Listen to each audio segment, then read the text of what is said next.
Hey guys, in this video, I'm going to be explaining what are called deferred sales charge mutual funds in Canada, but there are similar structures like this all around the world.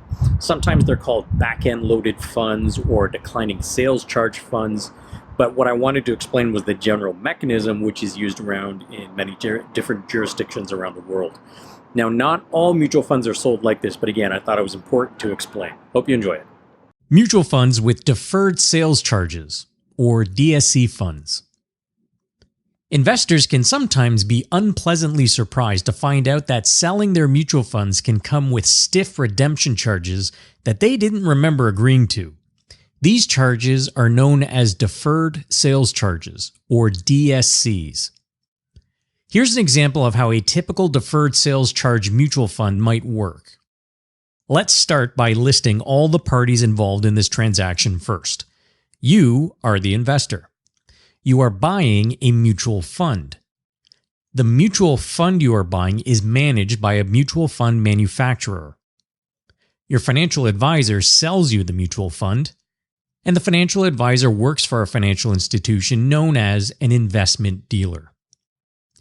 If you had $10,000 to invest in a deferred sales charge mutual fund, your financial advisor places the trade for you and all $10,000 will be invested into the fund, which is managed by the mutual fund manufacturer.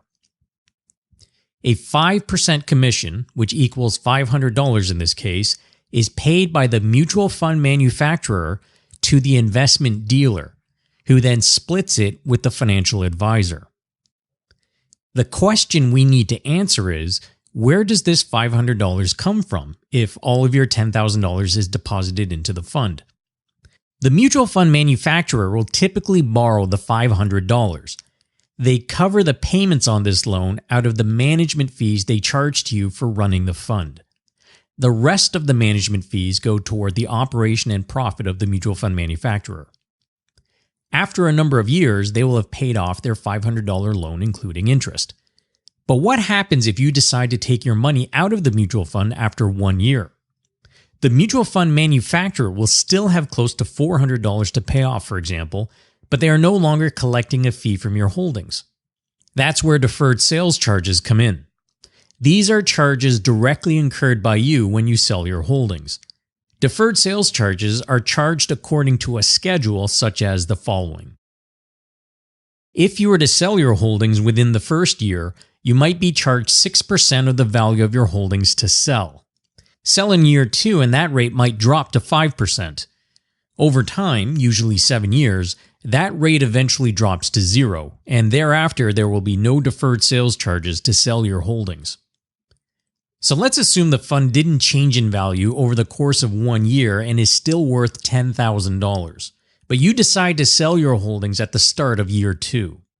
You would be subject to a 5% deferred sales charge.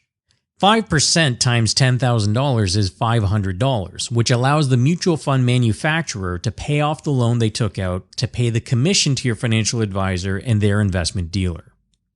This is the basic framework for deferred sales charge mutual funds and the upfront commissions that you indirectly pay for. The actual numbers vary slightly depending on the advisor, investment dealer, and specific mutual funds used.